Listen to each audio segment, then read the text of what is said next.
Untuk makluman, kerajaan negeri pada hari pertama telah pun mengambil tindakan segera, di mana kita membagi bertiga pihak yang mengendalikan mangsa banjir ni dari segi penempatan mangsa, iaitu pengarah operasi ini adalah sektor kerajaan di peringkat negeri, di peringkat daerah ialah pegawai daerah, dan di peringkat penempatan adalah penghulu. Kita mengadakan koordinasi dengan semua agensi kerajaan, dengan pihak polis, tentera, bomba, pertahanan awam, dengan rela, dengan JKR, dengan perubatan, semua sekali serentak naik. Itu kita operasi daripada hari pertama kita menghadapi banjir. Dan kerajaan negeri pula dari segi bantuan bekalan kita salur melalui JKM, Jabatan Kebajikan Masyarakat, dan semua penempatan tu ditanggung oleh kerajaan negeri, sehinggalah pihak-pihak lain datang membagi bantuan, baik NGO dalam negeri dan luar Kedah. Pada peringkat awal dan sehingga sekarang ni pun memang kerajaan negeri buat peruntukan, dan semua itu disalurkan oleh pejabat daerah akan hantar. Jadi pada peringkat awal tu memanglah kita menghadapi beberapa masalah kerana air naik dengan begitu cepat, dan kita bertindak berdasar kepada nasihat daripada pihak-pihak agensi tertentu, daripada saliran, daripada polis dan beberapa agensi lain, bomba dan seumpamanya, tentang kedudukan banjir ni. Dia akan naik dengan segera dan tempat-tempat yang bahaya. Berdasarkan pada makluman ini, kita pertama menyediakan tempat pemindahan. Yang kedua, kita maklumkan kepada penduduk-penduduk supaya dapat meninggalkan rumah mereka dan datang ke tempat perpindahan. Tapi malangnya tak semua yang dapat menerima nasihat kita. Dia masih berdegil, dia nak duduk di rumah dia. Tapi akhirnya bila lepas beberapa jam baru dia datang. Masa itu kita menghadapi masalah, kerana pihak-pihak penyelamat tak sempat nak pergi tolong sebab jalan dah terputus. Jalan raya sudah menjadi sungai. Di kenderaan ringan tak boleh pergi, kadang-kadang berat tak sampai. Maka kita kena pergi dengan motorbot, tentera ataupun bomba. Tapi dah sampai tengah jalan tak boleh pergi kerana tempat itu sudah tidak ada air. Di sebelah sana ada air, tinggi macam pulau. Ini yang melambatkan. Itu dia mengatakan kita lambat menolong, tapi itu keadaan yang tidak ada kerjasama dengan penduduk pada peringkat awal. Walaupun kita ada nasihat, tapi kita dah berusaha, bantuan NGO, orang ramai, semua rakyat, kita dah berusaha untuk bawa. Dah sampai ke tempat penempatan, perpindahan, di situ berlakon masalah lain pula. Kita buat persiapan kata untuk 3,000, tiba-tiba mai jadi 4,000. Kerana yang tak mau datang, dia terpaksa datang. Bila dia sampai, masa tu kita nak bagi makanan tengah hari ke malam ke. Ini jadi masalah tak cukup. Jadi kita atasi juga dengan cepat. Akhirnya kita menjadi masalah elektrik tidak ada sebab dipotong kerana air dah naik tinggi. Air bersih tak boleh sebab bahan kekeruhan di loji-loji itu dah sampai 3,000, tak boleh nak rawat lagi. Kita terpotong air bersih.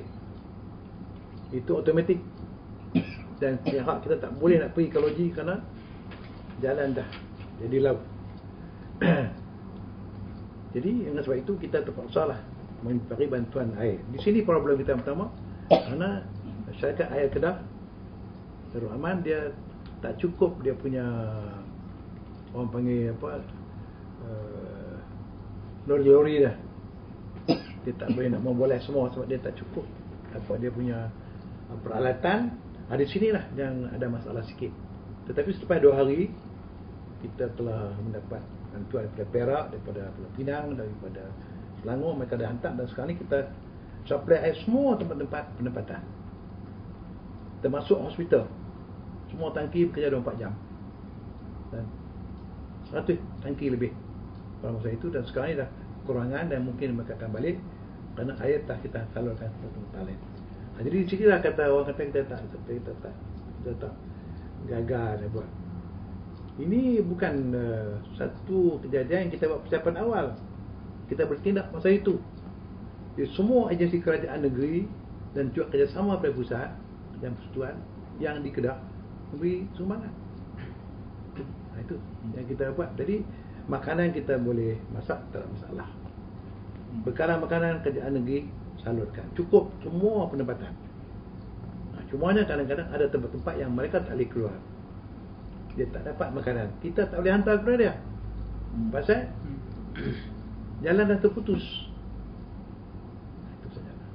Dan kita sekarang ni masih lagi kita ada menerima bantuan-bantuan, dan kita juga kerajaan negeri meningkatkan peruntukan. Kita dah habis 600,000, tambah lagi satu peruntukan standby untuk lagi 2 juta untuk tujuan memberi bantuan semasa masa-masa banjir ni berada di tempat pemindahan.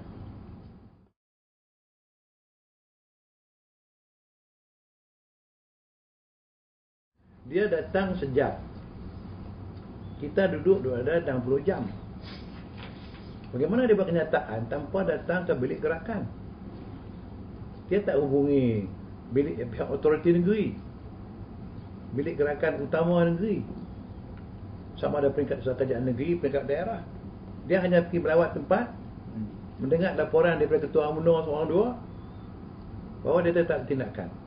Seorang tak mati kan tak lapar. Yang mati mak pak dia tak jaga dia lewat jatuh sungai. Itu kenyataan yang dia tak di mana dapat fakta. Dia Bramtri dia kata dia kata apa dia kata apa? Jangan lepas tangan. Lepas tangan apa dia cakap dia tak main lagi lepas seminggu dia mari. Kalau dia Perdana Menteri UT Melayu Kedah sebagai daripada Malaysia, dia kena main tengok juga.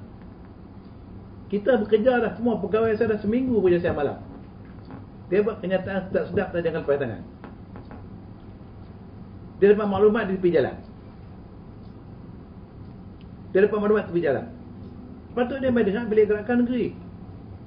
Di situ polisnya, di situ tentera jenderal bersama kita, ketua polis bersama dengan kita, ketua bomba bersama kita, semua pengarah-pengarah sama-sama kita. Kenapa kenyataan yang tak cerdik lah bagi saya? Kenyataan politik. Tambah ini kata ayat main berakhirnya. Tak betul. Kita bercakap masalah banjir berasal pada pihak agensi yang terlibat, yang bertanggungjawab, kepakaran, MADA, yang punya dam, aliran, pengarah dia tahu gerakan air, DKR, semua kita dengar maklumat itu. Baru kita buat kenyataan. Hujan ni bermula di Padang Terap, bukan di Anyai. Dan melimpah di Padang Terap, memang tradisinya dia akan mengalir mai ke kawasan Pokok Senar. Dia akan pergi ke kawasan Derang. Dari Derang dia akan pergi ke Wang Tepus, Jitra. Daripada Derang dia akan turun ke Sungai Tajak. Dia turun mereka di Tinggi Terih, di sebahagian kawasan Pendang.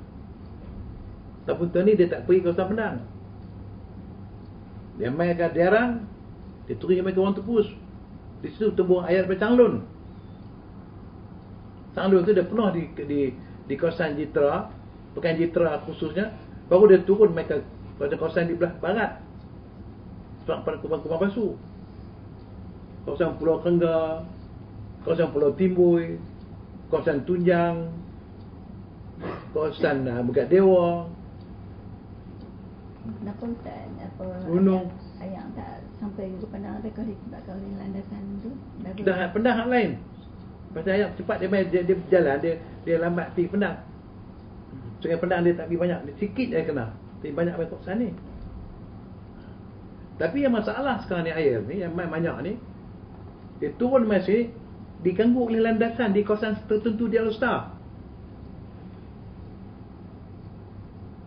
Landasan kereta api yang berlaku ni sepatutnya dia ada saluran yang besar.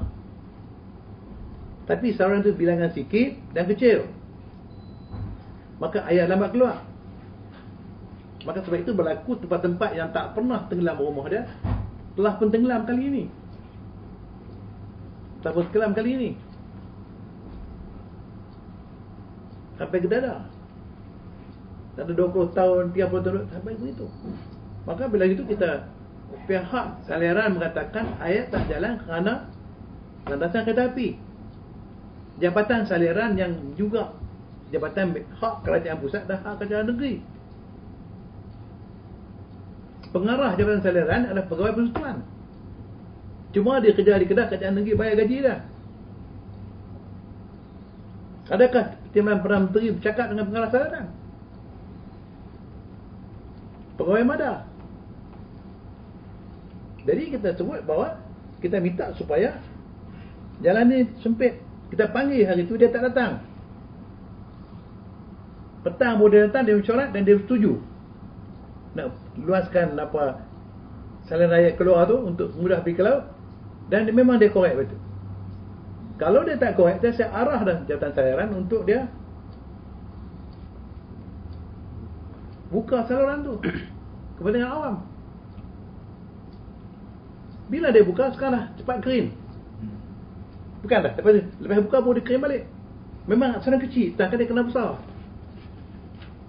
Nah, jadi hal ni dia kata dia rugi. Gangguan kenyataan KTM Berhad kata dia rugi. Ini cakap tak tanggungjawab. Dia rugi keuntungan, rakyat rugi yang tak berniaga. Ratus juta rakyat punya ruang habis. Rosak harta benda. Rakyat rosak harta benda ratus juta. Ganggu kerja. Sampai sekarang ni, kenapa dia tak cakap macam tu? Kenapa nak simpati dengan pihak Gamuda atau pihak kereta api ni yang tak buat kerja yang cara betul? Ini rakyat biasa ni yang setiap bulan dia potong nak bayar sewa, bayar rumah 700, 800, dapat gaji 1000, 2000. Sekarang ni nak kena baiki semua cukup, rosak kena dia orang kata lama. Sampai 4-5 hari rumah musnah harta benda. Kenapa tak cakap kerugian rakyat, dia cakap kerugian dia? Maka tak pelik lah kalau rakyat saman ni lepas ni. Saya difahamkan rakyat akan buat tuntutan mahkamah. Biarlah kita putus mahkamah, air daripada mana? Kesilapan dia. Memang banjir, hujan lebat. Tapi ini salah satu faktor yang lambat air nak turun.